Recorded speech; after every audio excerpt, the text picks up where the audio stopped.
Tu l'as tellement mal vécu que t'as eu des idées sombres aussi. Ah oui, alors, C'est il ou c'est elle? la féminité n'appartient pas à la femme. Quand la société te dit qu'un homme n'a pas le droit à la féminité et que foncièrement, tu incarnes ça, on a très envie très rapidement de te dire « mais en réalité, t'es né dans le mauvais corps ». Un gynosexuel, c'est une personne qui aime la féminité. Donc le dénominateur commun entre toutes les personnes que cette personne désire, Ouais. c'est des personnes féminines. Taisez-vous! Il y a Jean-Paul Gaultier qui m'appelle!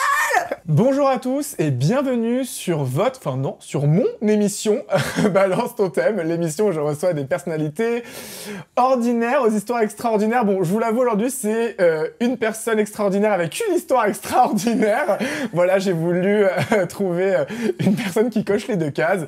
Et d'ailleurs, vous pouvez aussi déjà vous abonner, vous pouvez aussi déjà liker cette vidéo car j'en suis sûr, et si je peux vous faire une promesse, c'est que quoi qu'il arrive, que vous aimiez ou non la personne que je reçois, vous allez obligatoirement lâcher un sourire. Alors rien que pour ça, lâchez votre like. Comment ça va, Alex? Bah, ça va très bien et heureusement que tu t'es rattrapé parce qu'il n'y a rien de pire que de dire que je suis une personne ordinaire, tu vois.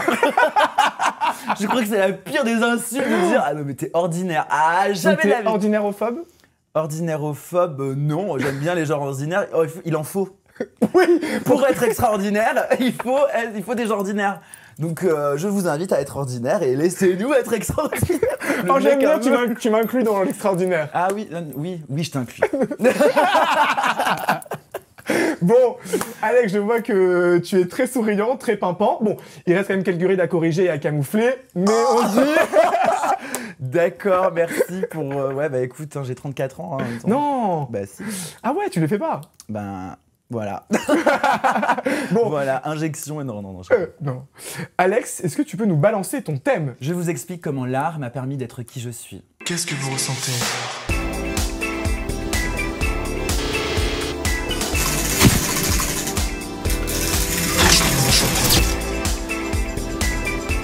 Qu'est-ce que vous ressentez? Déjà, moi j'ai une première question, Alex. C'est il ou c'est elle? Ok. Non mais alors, sur ce sujet-là, je suis quelqu'un d'extrêmement à l'aise sur le sujet. D'accord. Donc, ok, je suis un homme, d'accord. Ok. Je suis très à l'aise avec ma féminité. D'accord. Qu'on me dise il, ça me dérange pas parce que c'est la vérité. Qu'on me dise elle, ça me dérange pas parce que je suis une féminité. Qu'on change, qu'on intervertisse, c'est pas un problème pour moi parce que je suis très à l'aise avec ça. Donc si on me dit il, ma féminité ne va pas s'envoler comme ça. Donc elle est ancrée en moi, donc je suis très à l'aise avec ça. Qu'on me dise elle, bon bah voilà, si ça rassure des gens de me parler au féminin, bah moi ça me dérange pas du tout parce que c'est pas une insulte. Voilà. Complètement. Ouais, rien n'est une insulte. À partir du moment, par contre, après on se moque de moi, là par contre ça va pas du tout. Et puis voilà. Non mais voilà, non, mais oui, il faut se laisser faire. Effectivement. Voilà. Mais je suppose que Alex, toi, la réflexion que tu as aujourd'hui découle peut-être aussi d'une longue ancienne réflexion. Oui. Parce que quand tu étais plus petit, Oui. je suppose que c'était pas forcément aussi limpide dans ta tête. Non. Et puis, quand j'étais plus jeune, oui, un petit, j'aimais bien tout ce qui était en fait des codes féminins, donc que ce soit les habits, les jouets, tout ça. Donc ça a commencé tôt.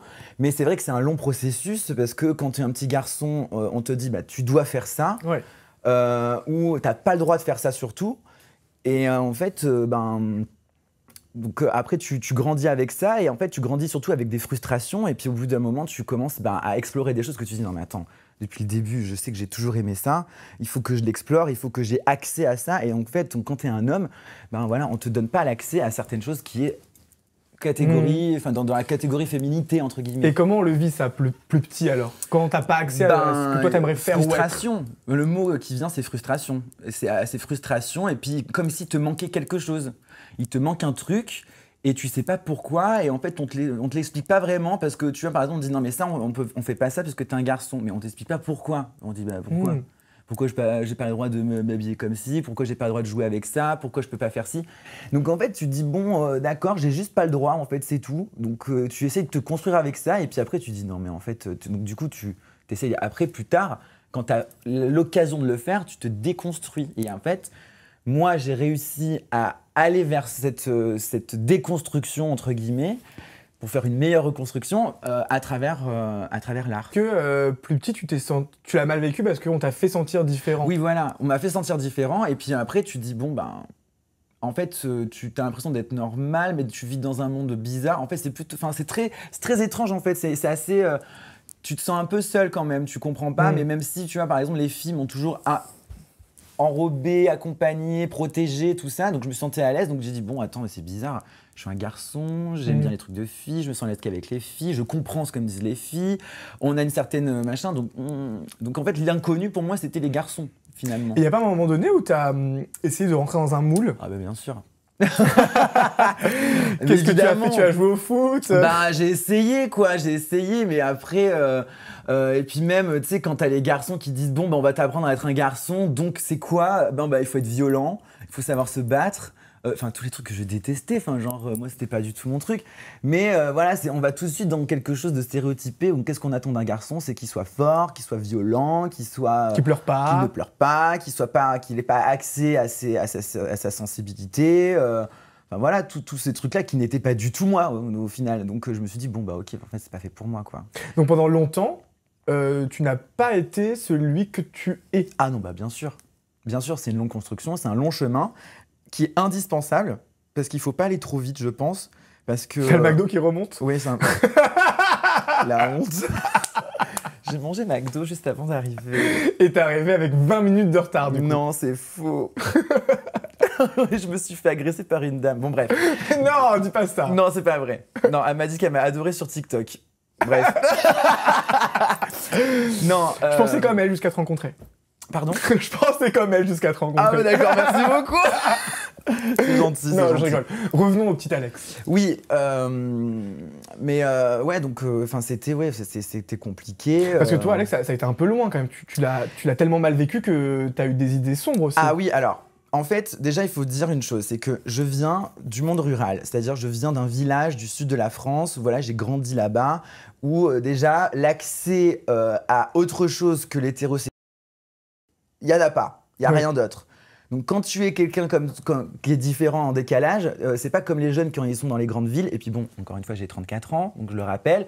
Donc ça date quand même de, voilà, dans les années 90, j'étais petit. Et donc année de 90-2000, donc tu te dis, bon, voilà, il n'y avait pas Internet, il n'y avait pas tout ça. Enfin, c'était quelque chose de compliqué, tu vois. Donc quand je dis il n'y a pas Internet, j'ai l'impression d'être vieille de ouf en fait. Non mais sérieux, non mais sans déconner, mais c'est vrai. Quand les gens quand vous êtes nés vous avec un smartphone dans les mains, bah moi non quoi. Genre, nous on a dû galérer, on galérait tout seul. T'avais pas MSN? Bah oui, mais bon, mais tu tchatchais avec tes copains que t'avais au collège et après, bon, tu parlais pas de choses. Enfin, j'avais pas parlé de hey, salut, j'ai un problème d'identité avec mes copains. Enfin, genre, tu pouvais même pas le formuler comme ça parce que c'est tellement pas accessible. Donc, en fait, c'est quelque chose que tu vivais seul. Parce que maintenant c'est quelque chose d'hyper accessible sur les réseaux sociaux, etc. Oui. T'en vois plein. Grâce à des gens comme toi aussi. Bah, je dis pas que je suis. Enfin, oui, ça fait partie de la visibilité, tu vois. Après, de dire précurseur ou pas, j'ai rien inventé parce que ça existe depuis la nuit des temps, tu vois. Mais c'est vrai que c'est quelque chose qui revient et quelque chose qui est de plus en plus accepté.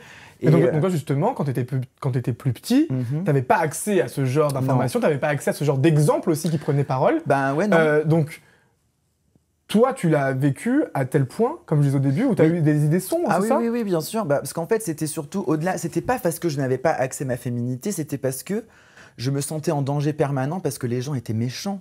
Ils étaient durs, les petits garçons, ils étaient horribles. Et puis en même temps, tu te dis, en fait, c'est ce qui s'appelle l'hypervigilance, en fait, que beaucoup de femmes d'ailleurs peuvent connaître. C'est-à-dire que en fait, tu es en hypervigilance tout le temps dans la rue, n'importe où. En fait, tu te dis, mais à quel moment je vais me faire agresser ou emmerder, tu vois? Sauf que les personnes LGBT ou les personnes comme moi qui sont visibles malgré eux, donc en fait je pouvais pas faire autre chose parce que je suis de nature comme ça, donc je pouvais pas faire le mec viril ou quoi, hein. Je pouvais essayer mais c'était ridicule, on voit très bien qu'il y a un problème et du coup cette hypervigilance en fait était un espèce de fatigue, c'est-à-dire que comme si, imaginez que vous êtes en train de gainer toute la journée, la sangle abdominale, en train de dire je vais me prendre un coup dans le ventre. Bah en fait au bout d'un moment tu fatigues et donc en fait psychiquement, mentalement tu te dis mais c'est pas possible et en fait quand j'étais plus jeune je me suis dit mais est-ce que ça va être ça ma vie, toute ma vie? Est-ce que ça va être comme ça tout le temps? Donc évidemment quand t'as 13 ans et que tu es hypersensible etc, bah effectivement tu penses à ça et c'est pour ça qu'on voit même encore maintenant le taux de suicide des jeunes de cet âge-là et des personnes surtout LGBT, c'est terrible. Oui, mais toi là, si je comprends bien, on parle plus d'une part de féminité, on parle plus d'une identité qu'une sexualité. Bah, toi, parce que en fait, toi, ça fait partie. Oui, parce que bon, moi, moi, j'ai du désir pour les hommes. Ouais. Mais c'est vrai que c'est un peu mélangé. C'est-à-dire qu'au bout d'un moment, en fait, le truc, c'est que on te donne pas accès à ça parce que déjà, t'as une sexualité qui est différente. Ok, donc en même temps, quoique à cet âge-là, j'avais pas forcément trop d'idées où je me disais, enfin, c'était pas, je me disais bon, ça va venir. Enfin, je me posais pas trop de questions.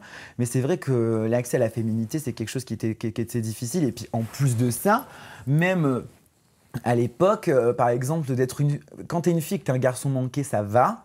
Quand t'es un garçon, on dit pas fille manquée, on dit tapette. Non mais ouais, soyons honnêtes, tu vois, on dit tapette, on dit des trucs horribles, tarlouse, tous les mots, tous les insultes du monde. Bah, pour les filles, garçons manqués, bon ben, c'est pas quelque chose de péjoratif, vite fait quoi. Genre bon, c'est une fille, bon, elle a du caractère, etc. Un garçon comme ça, donc c'est encore plus dur quand t'es un garçon et que t'as cette part de féminité. Bah oui, parce que déjà, le monde dans lequel on vit est misogyne quand même un petit peu, sexiste quand même, un petit peu quand même, voilà. Mais oui, et quand tu es une femme, quand tu es une féminité dans ce monde-là, c'est quelque chose de compliqué. Et tu le remarques encore plus parce que quand tu es un homme et que tu es dans ta féminité, c'est l'insulte suprême à l'homme. Et du coup, en fait, de dire, non mais attends, un mec qui ose être dans sa féminité, alors que la féminité, c'est genre inférieur à la masculinité dans l'esprit général, c'est un peu ça. D'ailleurs, c'est pour ça que souvent on dit que la misogynie est la cousine de l'homophobie, parce que la communauté LGBT est féminisée par nature. Souvent, les gens l'imaginent, en fait, féminisent en fait souvent la communauté LGBT. Les homos gays qui sont un peu fous, folles, tout ça, machin. Donc voilà, très colorés, etc. Et donc en fait, on féminise en général la communauté LGBT, et donc du coup, c'est quelque chose de pas très intéressant. Et donc et les femmes d'ailleurs peuvent souvent témoignent de ça, c'est-à-dire qu'elles sont souvent alliées à nous en général parce que c'est la majorité opprimée, parce que la femme, la féminité est quelque chose de considéré comme un peu faiblard, trop sentimental. Donc t'avais peur de ça toi aussi, t'avais peur d'affirmer ce côté féminin par peur de passer pour un mec vulnérable, trop sensible? Ouais, bien sûr.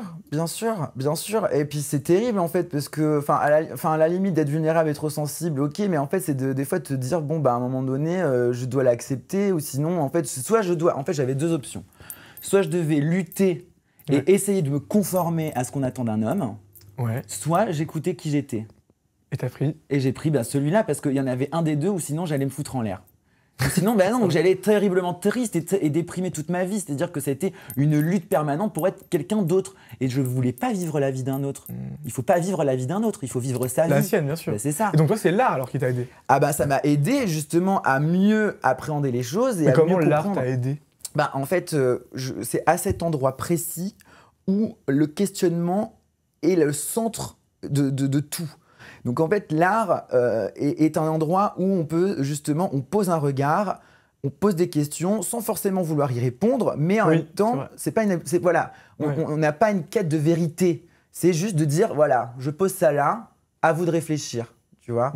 Et donc, dans mon parcours scolaire, donc moi j'ai décidé de partir faire des études d'art plastique en fait, donc à la fac, et parce que je me suis dit, déjà, en allant dans cette discipline, je vais être tranquille pour pouvoir m'explorer moi-même. Et donc, je savais que dans le milieu de l'art, c'est quelque chose de beaucoup plus commun d'être une personne LGBT et d'avoir accès en fait, à tout ça. C'est un milieu qui est propice ou qui est libre.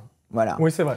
Tu vois, si demain je te dis, j'avais envie de faire du foot, je peux pas te dire que là c'était propice. Non, mais voilà, soyons honnêtes. Mais c'est vrai. Voilà. Donc toi, tu t'es dirigé vers l'art, parce que je pense qu'il y a quand même cette passion pour l'art depuis.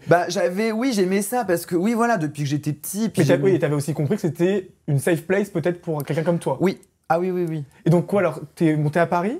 T'as commencé des études dans l'art plastique? Alors en art plastique, d'abord j'étais à Toulouse. Donc à la fac, et puis après en fait ce qui s'est passé c'est que j'ai commencé déjà à mieux en fait gérer ma sexualité, où du coup je me suis dit ok Alex, voilà, donc moi j'avais les cheveux courts et tout, donc je jouais encore avec j'étais pas encore à l'aise avec une certaine féminité, mais donc là c'était pour m'affirmer un peu plus dans mes désirs et de me dire tout va bien quoi, enfin voilà. Et l'occasion en fait s'est présentée à moi où quand des copains faisaient des photos à la fac d'art plastique, ils m'ont proposé d'être modèle photo et en fait donc j'ai dit bon bah vas-y je veux bien faire des photos avec vous. Ces photos ont été postées sur les réseaux sociaux, Facebook et Il y a 20 ans. il y a 20 ans, il y a 15 ans en fait. Il y a 15 ans. En vrai, de vrai, il y a 15 ans. Et un agent en fait a repéré mon profil et il m'a dit écoute il faudrait que tu viennes à Paris pour proposer. Il m'a dit écoute ça serait peut-être pas mal d'être mannequin. Donc il y avait une petite agence de mannequins à Toulouse, je m'en souviens, et en fait elle m'a dit écoute Alex il faut que tu partes à Paris parce que tu as un profil plus mode qu'un profil comment dire commercial. C'est ce qu'il disait, voilà, c'est un profil commercial. J'ai dit, bah écoute, c'est l'occasion ou jamais, vas-y, go. Et en fait, j'avais pas vraiment. Parce que vu que de mes études d'art plastique, je me suis dit, bon, voilà, tu peux être artiste sans être diplômé. Enfin, c'est pas quelque chose qui, finalement, c'est quelque chose qui est peut-être accessible, etc. Mais on m'a donné les bases de la réflexion, etc., sur les pratiques plastiques, etc. Et puis d'ailleurs, c'est comme ça, c'est grâce à ça, en fait, que j'ai compris en art plastique que j'aimais la performance. J'aimais me mettre en scène ou utiliser moi-même comme médium, comme support, pour pouvoir exprimer quelque chose. Et donc, est-ce que c'était pas aussi une façon pour toi d'exprimer cette chose que tu n'as jamais pu exprimer avant? Bien sûr, parce que c'était à cet endroit-là que tu es libre de tout et tu fais une proposition, et parce que c'était à des fins artistiques.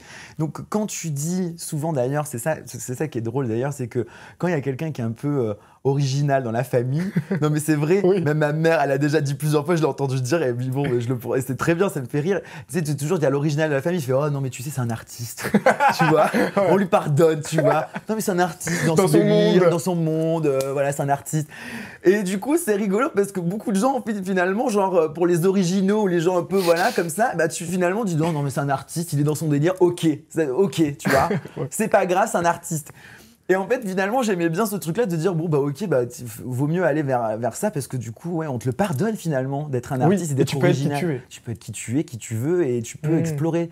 Donc, et donc tu fais des podiums, tu fais des défilés.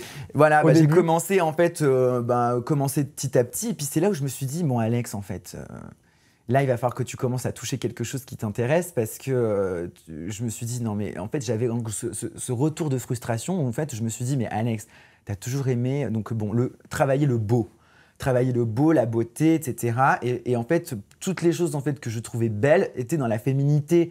Donc les belles robes, les belles tenues, les belles couleurs, le maquillage, etc. Tout ça, cette mise en beauté, toute cette histoire et tout, que d'ailleurs dans la mode est beaucoup plus riche côté féminin que côté masculin, qui est quand même... en plus, c'est toujours les mêmes coloris. Ça remonte encore. Pardon, j'ai honte. Prends un petit bonbon, enfin non, je sais pas si c'est la bonne solution. Non, c'est bon, non, stop. Attends, Summer Body parle de ma body, de pas du tout en fait. Genre là, j'ai lâché la rampe, il n'y a plus rien du tout. J'ai complètement lâché la rampe, ça va pas ou quoi donc du coup, tu me disais, forcément, t'aimais la beauté, Oui, j'aimais la beauté et je me suis dit, mais en fait, moi j'ai envie d'être là-dedans, quoi. Donc, et à cette époque, surtout en fait, quand je suis monté à Paris, la première chose que je voulais faire, c'était de rencontrer et de travailler pour Jean-Paul Gaultier. Jean-Paul Gaultier, pour moi, était la personne qui était à la fois la plus aimée des Français, qui a ce côté hyper accessible, qui fait plein de choses qui sont dans le populaire, mais dans le sens noble du populaire. C'est-à-dire que des fois, il faisait des trucs pour les Miss France, etc. Enfin, que j'adore. Et en plus, cet homme-là a souvent valorisé la féminité à travers un homme, la masculinité à travers une femme, et de jouer avec les codes.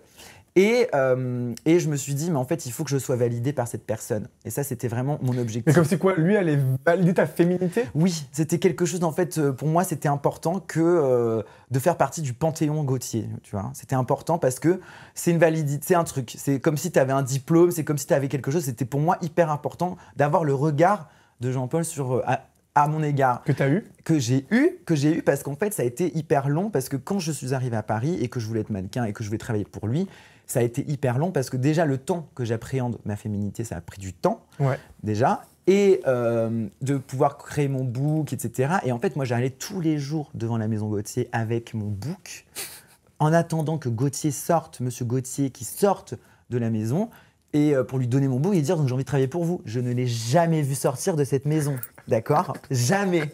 Je travaille pas là-bas, ça se trouve. Non, mais jamais. Je restais des jours, même sous la pluie, etc. hein, vraiment. J'avais même des copines qui se relayaient, qui venaient avec moi pour attendre avec moi, quoi.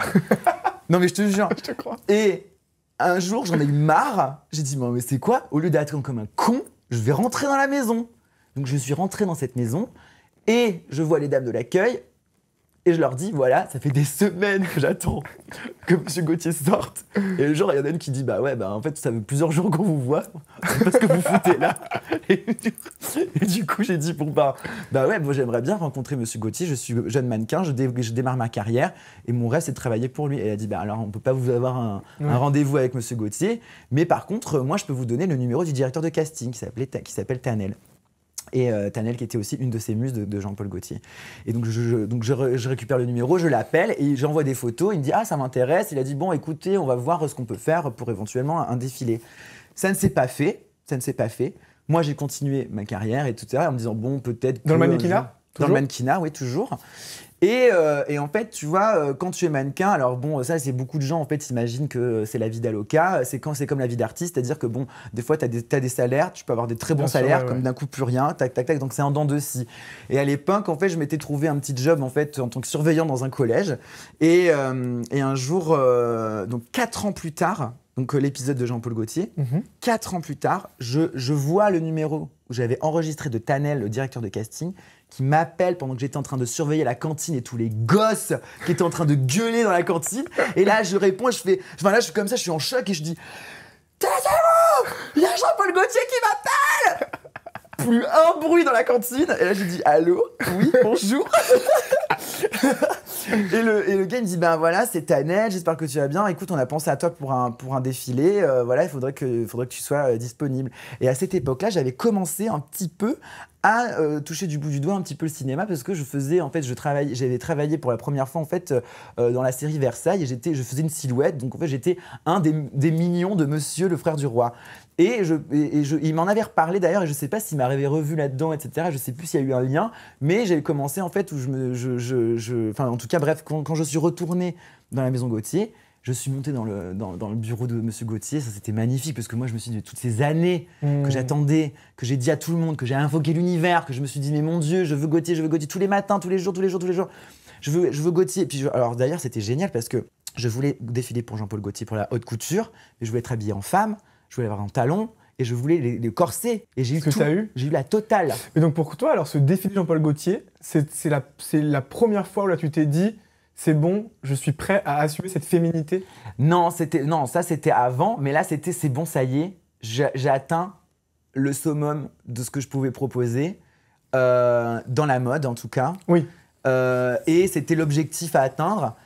Je l'ai atteint, donc en fait c'était ce truc qui était terrible au final parce que quand tu rêves de quelque chose, quand tu as un rêve qui est ancré en toi et que tu le réalises, il y a quelque chose de presque triste au final parce que j'étais presque un peu triste parce que tout le temps que je me levais le matin, que je réfléchissais, que tout ça, l'objectif c'était d'arriver à ça et quand j'y suis arrivé, je me suis dit mais merde, c'est terrible en final. Mais il faut un autre objectif. Et c'est ça. Il faut rêver encore plus. Et moi, j'adore rêver, je suis un rêveur. Donc, t'as rêvé. Et donc, j'ai rêvé. Ah bah oui. Bah oui, voilà. Donc, et là, je me suis dit, mais Alex, qu'est-ce que tu vas faire après? Parce que je viens quand même d'un village de 2000 habitants dans le sud de la France, quand même. Je me redéboule à Paris, je réussis à défiler pour la haute couture chez Jean-Paul Gaultier, en femme, etc., habillée en femme. Mais qu'est-ce que je vais faire après? Alors, Alex, qu'est-ce que tu pensais ne pas pouvoir faire parce que pour toi c'était inimaginable, etc. Bon, alors qu'est-ce que tu penses? Bon, bah, être astronaute. Bon, non, ça, on oublie, ça, c'est pas possible. Écoute, pourquoi ne pas penser à un truc de ouf? Ben, être premier rôle dans un film au cinéma. Voilà. Et donc, du coup, j'ai arrêté la mode, enfin, officiellement, où genre je faisais des castings, etc. Machin. Mais t'es vraiment passé là sur l'envie du cinéma. Et puis d'ailleurs, bon, voilà, j'ai fini par avoir faim. Il fallait bien que je mange. D'ailleurs, c'est pour ça que j'ai mangé McDo. non mais voilà, c'est le truc où tu dis bon bah enfin voilà, c'est bon, genre j'ai fait quelque chose, j'ai fait quelque chose dans la mode. Maintenant il faut que je passe à autre chose. Mais est-ce que tu sentais aussi que tu devais explorer encore plus le monde de l'art parce qu'en effet c'était lui, oui, tu vois, qui te soulageait en fait même. Ah bien sûr. Et puis même là c'était en fait un autre truc parce que là, j'appartenais à un niveau un endroit de l'art où en fait c'était de la photographie, etc. Où en fait c'était vraiment de l'image, où on incarnait juste quelque chose sans parler. Ouais. sans avoir la parole, sans délivrer un réel message. Enfin, il y a un message presque, oui, il y a un message, mais Un message figé. figé exactement, Ouais. tu vois. C'est quelque chose de figé. Et puis c'est quelque chose qui est éloigné aussi, Ouais. parce que on est sur quelque chose de beau, sur du papier glacé, sur quelque chose d'éloigné de nous. Et quelque chose finalement que moi j'aime en fait, c'est d'être proche des gens et de finalement de communiquer, et de dire des choses et de transmettre une émotion. Ça, c'était quelque chose que j'aimais beaucoup. Et en réalité, je pense que j'étais acteur avant même de le savoir, parce que dans ma manière d'interpréter les choses, parce que déjà même à la fac, quand j'étais à la fac en arts plastiques et que je proposais des performances comme pratique plastique contemporaine, enfin, il y avait plusieurs manières d'explorer les choses et que j'aimais bien me mettre en scène. Et finalement, même dans le mannequinat, souvent je me racontais une histoire, j'avais envie d'incarner quelque chose.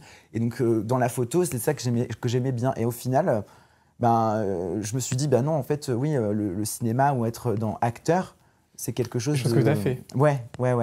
Et j'ai eu de la chance aussi, parce que c'est grâce à tout ce parcours Oui. que j'ai pu en fait avoir accès à ça, parce que le réalisateur en fait de Miss. Oui. Parce qu'effectivement, pour ceux qui ne le savent pas, voilà. toi, tu as eu ce premier rôle au cinéma dans un film qui s'appelle Miss, Oui. où en fait, finalement, on retrouve Alex, parce que tu as le même prénom que dans la vie. Oui. Et Alex, en effet, a comme rêve de devenir Miss France, Oui. alors que c'est un homme. Oui. Et du coup, pendant tout le film, Alex joue un peu avec les codes de la féminité et réussit finalement à convaincre les gens que c'est une femme. C'est dingue. Ouais, ou en tout cas, à convaincre en tout cas que dans sa féminité, il est authentique, il est vrai, quoi, dans cette féminité. Et donc, en fait, les gens... En fait, c'est ça que dans ce film, et j'en suis très fier. Et en plus de ça, d'ailleurs, je remercierai jamais assez Ruben, le réalisateur du film, qui a extrêmement bien compris le sujet et qui a proposé quelque chose qui n'a jamais été vu à ce moment, enfin, jusqu'à présent. Et à rendre accessible ce personnage, parce que les gens ont beaucoup aimé, en fait, ont voulu y croire, en fait, c'est ça, et ont voulu y croire et ont vraiment, ils ont été invités à l'aimer, ce personnage, et ça a été vraiment quelque chose enfin, c'était vraiment quelque chose de magnifique. Ce film, tu penses qu'il incarne quoi, ou quel impact il a dans la conscience des gens? Tu penses que ce film, comme Miss, ça fait comprendre que on peut très bien, tu vois, avoir une part de féminité, on peut très bien l'assumer, on peut très bien jouer avec les codes, mais ça ne veut pas dire, typiquement, qu'on veut être une femme, qu'on veut être une femme trans, tu vois? Oui, ça... oui, c'est complètement différent, rien à voir. Oui, mais il y a beaucoup de gens qui font ce genre d'amalgame. Mais oui, mais parce qu'il y a quand même... En fait, le truc, c'est que les gens ne comprennent pas que... En fait, il y a aussi quelque chose dans la... Enfin, parce que même moi, en fait, en réalité, parce que quand la société te dit qu'un homme n'a pas le droit à la féminité, et que foncièrement, tu incarnes ça, oui. Depuis petit, c'est quelque chose qui est là. Donc du coup, on a très envie très rapidement de te dire, mais en réalité, tu es né dans le mauvais corps. Voilà. Les gens on te le dit. Oui. Donc du coup, des fois, tu l'intègres, ce truc-là, des fois. Enfin, moi, à mon sujet, j'ai cru que je l'avais intégré, donc du coup, je me posais des questions. Je me disais, mais attends, mais vu que moi je suis dans la féminité, que j'aime ça, etc., mais est-ce que je suis mené dans le mauvais corps? Est-ce que j'aime pas mon corps? Alors des fois j'avais eu un rejet de mon corps aussi, ou du coup j'étais pas à l'aise avec ça, ou j'étais à l'aise avec ci. Je disais, mais finalement j'aime pas ça. Ah bon, j'ai envie d'être plus dans ma féminité. Oh là là. Donc en fait c'est quelque chose qui est très difficile en fait, parce que des fois, donc du coup tu te poses plein de questions. Oui, t'es perdu. Alors que dans le film, finalement, ça, je parle de féminité et pas de transidentité, parce que dans le film, à aucun moment Alex veut entamer une transition. Non. Donc je trouve que ce film est fort de sens, parce qu'il montre, en tout cas moi, avec mon petit regard humble, ce que j'ai aimé, c'est ça. C'est que tu peux complètement être un homme qui, finalement, a même les traits féminins, a une allure féminine, androgyne, mais qui veut absolument pas faire une transition. Et c'est ce que Alex Winter aussi est aujourd'hui. Oui. Alors t'as dit 8 heures? Ouais. Non, d'accord, ouais, d'accord. Comment on dit? On dit véter. Alors à chaque fois j'ai tout nouveau truc de wetter, winter. Non, c'est véter. Toi, Alex Vetter, tu assumes complètement aujourd'hui ta part de féminité. Oui. Et tu m'as dit une phrase, tu m'as dit « j'attire le gynosexuel ». Oui. Et ça, je voulais absolument qu'on revienne dessus ensemble. C'est bien que tu en parles. Parce que, voilà. C'est bien que tu en parles. Alors, qu'est-ce qu'un gynosexuel? Une personne gynosexuelle est une personne qui a du désir pour la féminité dans son ensemble. D'accord. D'accord. Donc, en fait, par exemple, un homme, On va partir sur un homme. Ouais. Un homme donc, qui a du désir pour les femmes. Ouais. Il aime les femmes et il aime vraiment les femmes. Voilà, il n'y a pas de consensus là-dessus. Il aime les femmes. Mais il aime aussi donc, la féminité. En fait, c'est-à-dire que dès qu'il voit une personne féminine, donc, qui est féminine mais qui n'a pas un sexe de femme, par exemple. Comme toi, par exemple. Comme moi, par exemple. Ouais. Eh bien, en fait, et qu'il a du désir pour moi, eh ben, on sort de l'hétérosexualité, entre guillemets. Un gynosexuel, c'est une personne qui aime la féminité. Donc, le dénominateur commun entre toutes les personnes que cette personne désire, Ouais. c'est des personnes féminines. D'accord. Donc, si je comprends bien, une personne hétérosexuelle peut être gynosexuelle et être attirée par toi. Ben, techniquement, il devient gynosexuel. Alors après, bon, souvent, en fait, très souvent, ok. en réalité, très souvent, les hétérocurieux Sont gynosexuels. Souvent. Et donc toi, tu attires ce genre de personnes. De personnes, voilà. En fait, il y a beaucoup d'hommes, des fois, qui sont perturbés par rapport à ça, en disant « je ne suis pas homo, etc. Mais je ne sais pas pourquoi, j'ai du désir pour une personne comme toi. Et souvent, du coup, je lui explique, je lui dis « mais en fait, tu n'es pas homo. Le terme n'est pas homo, c'est un terme de... Je pense que, en fait, quand je lui dis, j'ai dit « mais en fait, ce que tu aimes chez moi, c'est quoi? C'est ta féminité. » D'accord. Donc du coup, je pense que tu aimes la féminité en général. Tu aimes les femmes pour de vrai. Tu sais pas un désir fake de femme. Bien sûr. Et après, il y a des mecs qui disent non, mais je suis peut-être bi. Je dis ah bah non. Parce que est-ce que tu es bi? Donc est-ce que tu as du désir pour un homme viril comme toi, par exemple? Va dire Ah bah non. Ah non, il dit ah bah non. Donc finalement, genre en moi gros, j'aime pas les hommes à barbe, etc. Ah non, ça m'attire pas du tout. Bon alors ok, donc encore une fois, je répète, donc toi ce que tu aimes, c'est la féminité. Mais la féminité finalement, elle s'incarne où? Dans plusieurs personnes finalement, et pas que dans la femme. Complètement. Ben oui. Donc certains hommes aujourd'hui sont attirés par toi grâce à cette chose que tu Cette refoulais plus féminité, tard, en fait. cette féminité qui m'appartient. Elle m'appartient. Que tu assumes aujourd'hui. Voilà, que j'assume aujourd'hui. Je ne l'ai volé à personne. Voilà. Oui. Et c'est pas grave. Et tu as aussi les androsexuels. Alors, en fait, c'est le pendant. Donc D'accord. là, il y a gynosexuel, donc c'est aimer la féminité, avoir du désir pour la féminité. Androsexuel, c'est avoir du désir pour la masculinité. Par exemple... C'est fou comme ces notions, hein, masculinité, féminité. Oui, bah c'est quelque chose qui finalement... Parce qu'en fait, c'est ça le truc qui est hyper important à savoir, c'est qu'il ne faut pas enfermer ces deux polarités qui sont masculinité et féminité dans un corps. Ça D'accord. n'appartient pas... Donc c'est une expression, alors ? La féminité n'appartient pas à la femme. Parce qu'il y a des femmes qui ne sont pas féminines, qui n'ont pas envie d'être féminines. Ça Oui. les fait pas, et ça les fait pas plus d'elles ou elle hétéro, machin truc. On s'en fout. C'est pas le sujet. Le sujet n'est pas là.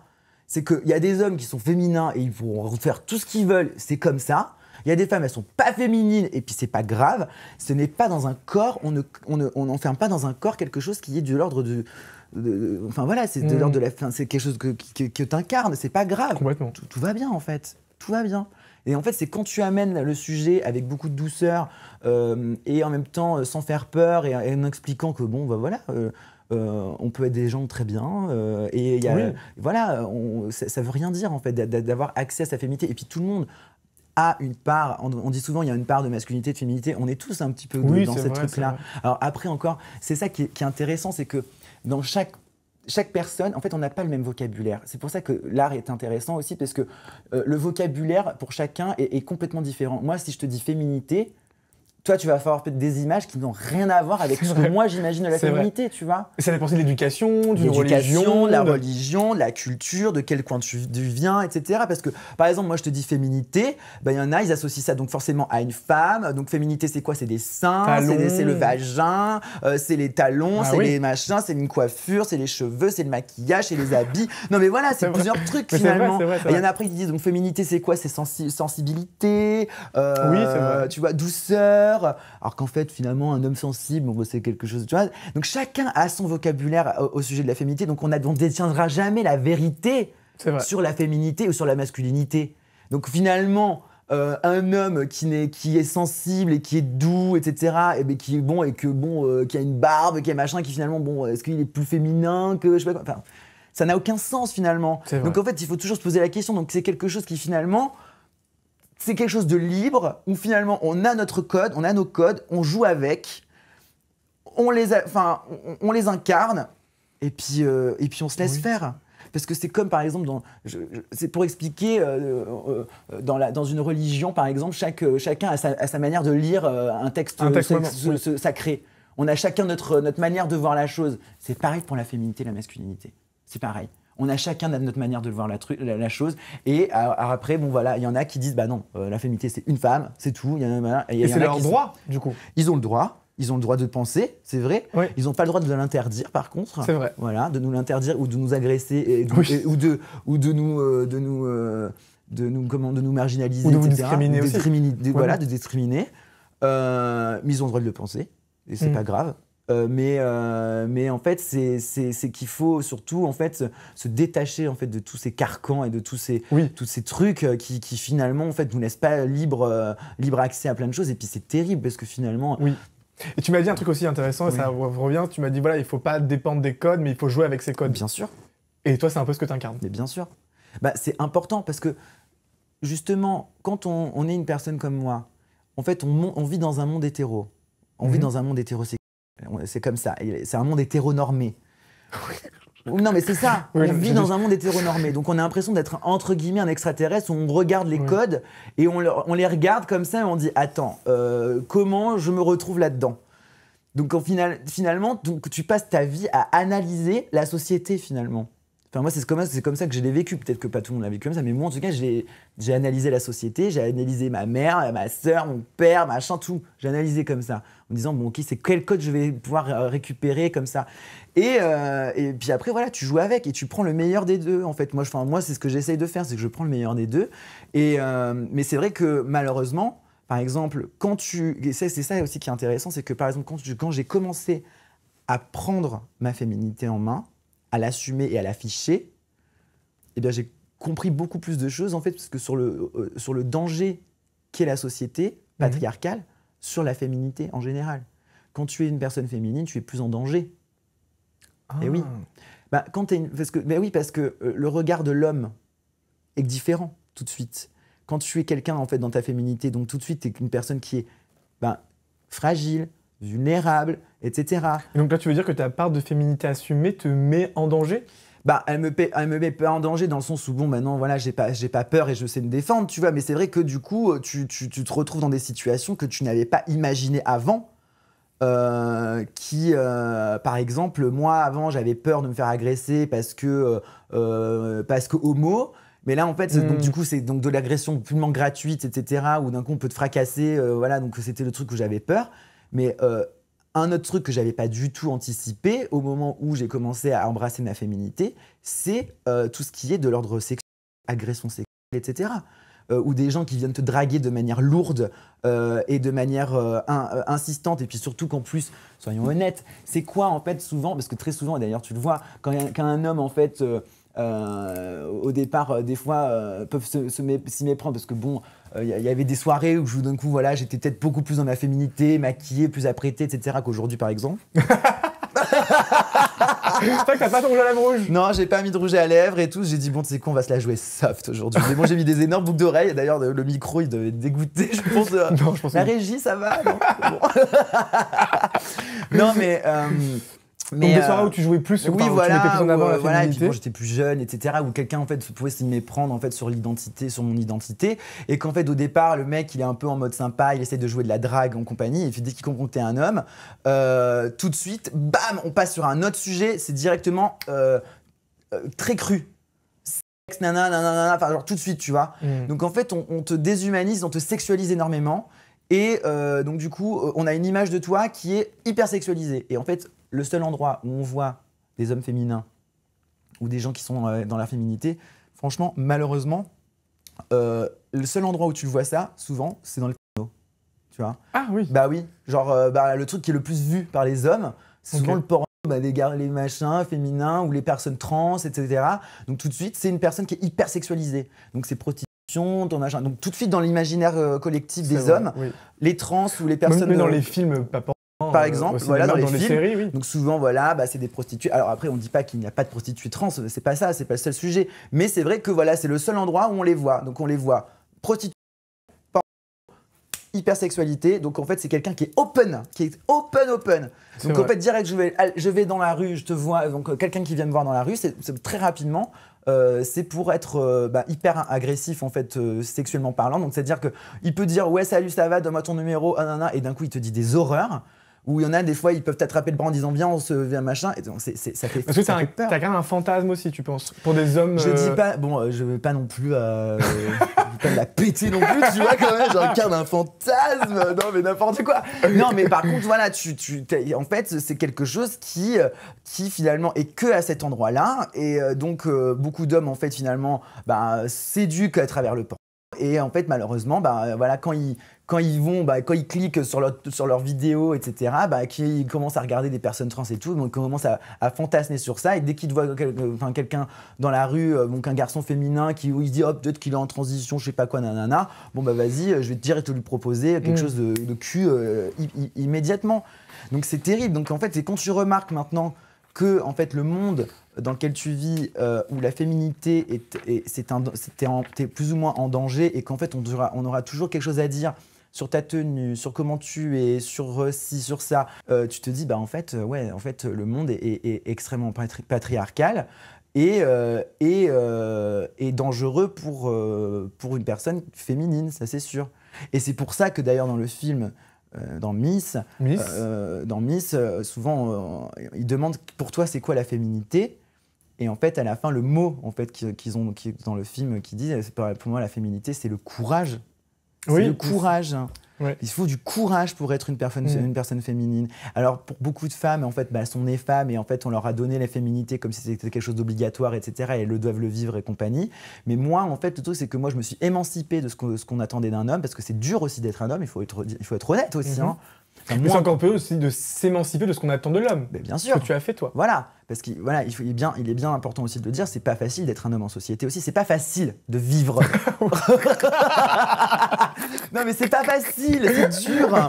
Quand tu es dans un endroit, dans un univers où ta nature profonde n'est pas en accord avec ce qu'on attend de toi, c'est dur. Donc là, ce qu'il faut que tu fasses, c'est que voilà, il faut que tu t'émancipes et tout ça. Et donc moi, quand j'ai décidé de m'émanciper de ce qu'on attendait d'un homme, mais je suis tellement plus à l'aise. Mais mon Dieu, mais quel bonheur. Mais bien sûr. Mais attends. Alex, justement, j'avais envie, sans transition, de te faire répondre à 5 préjugés sur la masculinité. Ouais. Et avoir ton avis, voilà, sur ce qu'on entend beaucoup, justement, sur ce que doit incarner un homme. Alex, premier préjugé. Cliché, tout ce que tu veux. D'accord. Un homme ne se maquille pas. Faut répondre. Flemme. Ben si, un homme ça se maquille parce que bon déjà, enfin ça se maquille. Il y a plusieurs occasions pour se maquiller parce que des fois j'adore répondre ça aux gens. Vous croyez que Brad Pitt et Clooney ils se maquillent pas pour faire du cinéma, ou tous les gens que tu vois à la télé ils sont pas maquillés pour aller à la télé, etc. Enfin, lol, voilà, déjà de base, voilà, oui, il y a des hommes qui se maquillent, bon bah grave, ouais, ok, c'est pas grave. Les hommes ne portent que des pantalons. Bah non. Est-ce qu'un homme qui porte un... déjà, il y a les kilts, enfin, tu vas pas me dire que tous les Écossais, ils ont un problème avec leur masculinité, enfin, je suis désolé, quand je les vois avec leurs gros mollets, etc., ils sont bien mecs en plus, enfin, tu vois, c'est quoi le sujet? Il y a pas de sujet. Un vrai homme, ça ne pleure pas. Bah non. Bah non, ça ne pleure pas. Bah non, ça pleure, ça pleure, pardon. C'est un humain. Et pourquoi on a cette image que l'homme masculin doit pas pleurer? Et quand il pleure, on dit « Ah, arrête de faire ta tapette ». Parce que ça doit être une grosse tapette, c'est pour ça. Non, mais parce que c'est terrible, parce qu'en fait, on doit le voir comme quelqu'un de dur, qui n'est pas accès à ses sentiments, et que quand tu es un peu trop sensible, donc tu es vu comme quelqu'un de faible, comme quelqu'un de...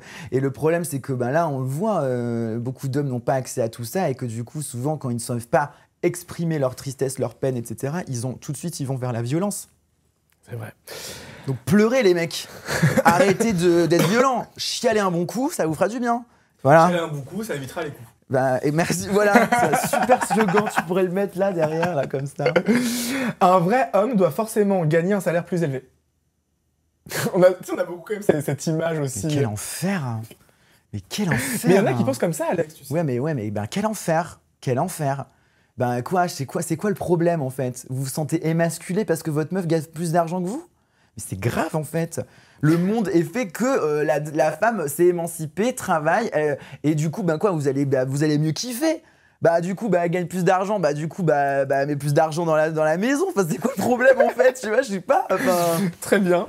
Un vrai homme paye forcément l'addition au premier date. Bah moi, c'est pas le... Enfin, moi je m'en fous, en vrai, je suis pas là-dedans, donc... Parce qu'on a aussi, tu vois, ce côté, on se dit, un homme masculin, s'il invite sa meuf, il doit forcément payer. Ouais, mais après, et pourquoi en final oui, alors ça s'appelle la galanterie, mais bon, au bout d'un moment, après, on vit dans un monde moderne. Donc si Nana décide, par exemple, bon, parce que là, à chaque fois, on parle de hommes et femmes à chaque fois, mais bon, moi, dans mon cas, je fais comment en fait? Tu vois, genre, moi, ça me fait plaisir de payer aussi pour un date. Donc on fait comment dans un couple d'hommes en fait? Bah oui, peut-être que tu joueras la femme. Ouais, non, bah alors, ouais, du coup, vu que je suis dans la féminité, donc je dois être la personne qui va dire tu payes. Bah non. Bah non, bah tout de suite, tu vois, genre encore une fois, il y a des codes. Bah moi, ça m'a jamais dérangé de payer le déjeuner ou de payer mon date. Enfin, tu vois, enfin pas mon date, mais genre le mec, je paye des mecs. J'ai compris. T'as compris. Et vous aussi, j'espère. Alex, dernier petit jeu. Ouais. Et après, je te libère car tu dois être libéré très vite, rapidement. Okay, oui. Je vais te faire jouer à ma roue des émotions. Ok. Je vais te la rapprocher vers toi et je vais tout expliquer. Oh mon dieu, d'accord. Alors, Alex, je t'explique. En fait, j'ai remanié une théorie en psychologie qui associe une couleur à une émotion. C'est un peu compliqué, je l'ai simplifié. En fait, j'ai associé une couleur à une émotion. D'accord. Donc, tu vas tirer la roue, me lire l'émotion sur laquelle tu es tombé, selon la couleur sur laquelle tu es tombé, et me dire instinctivement, et surtout rapidement, à quoi te renvoie cette émotion. Donc, une expérience vécue, par exemple? Exactement, vécue. Tu peux tourner la roue. Attention, c'est parti. Et hop là. Mais ça fait du bordel ton truc. Peur. Ah bah merde. Pourquoi peur? À quoi te renvoie la peur? Il y a plusieurs choses qui me font peur, mais... Comme quoi? Je sais pas. La peur... je pense que la première peur, c'est la peur d'être seul. C'est vrai, j'allais te dire ça. Ouais. T'as peur de mourir seul? Ouais. La peur d'être seul. Le fait d'être invisible, tu sais, c'est quelque chose en fait où d'un coup, ça peut très vite t'isoler. Moi, par exemple, mon grand-oncle, le frère de ma grand-mère, il était homosexuel et il était séropositif. Il est mort du sida et je l'ai vu mourir du sida. Et en fait, à l'époque, donc c'était mon grand-oncle, il était d'origine algérienne. Et avec le carcan, etc., de ce qu'était en fait le poids de le fait d'assumer d'être gay, d'être homo, et en plus d'être séropositif et malade, et a fait que il s'est isolé, et en fait on ne savait rien de lui, donc en fait il était tout seul. Et en fait quand je l'ai vu mourir, et en fait il a fait son coming out sur son lit de mort, en fait, où il en a vraiment parlé. En fait, dans la famille c'était tabou, mais personne n'en parlait, mais en fait il a fait son coming out sur son lit de mort.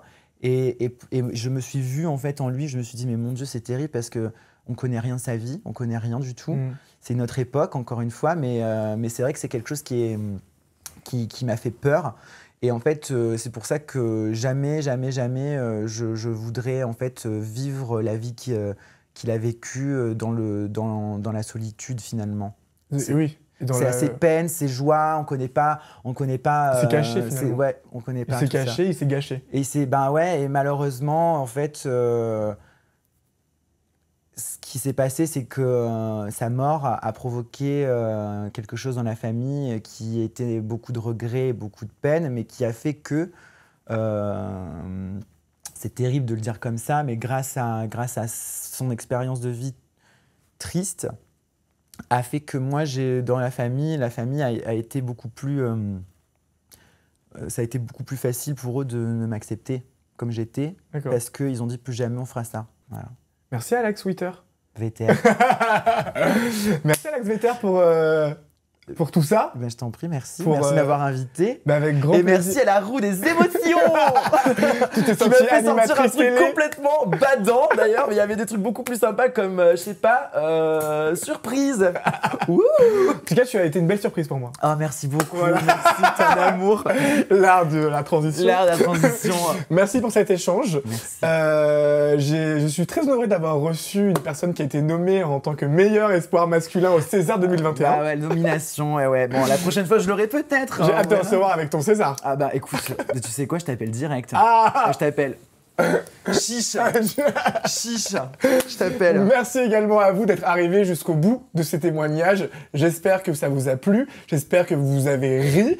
Et en tout cas, n'hésitez pas à commenter, à liker, à vous abonner. Et n'hésitez pas aussi à aller regarder le film Miss, parce que moi je vous le dis, il est super, il se regarde entre amis, en famille ou seul comme moi, sous la couette. Mais quoi qu'il en soit, je suis sûr que ça va vous plaire. Et moi je vous dis rendez-vous la semaine prochaine avec une nouvelle personnalité, un nouveau témoignage et encore plus de partage. Bisous, ciao. Voilà. Tu fais ça super bien. Ah, c'est gentil, merci. Qu'est-ce que vous ressentez ?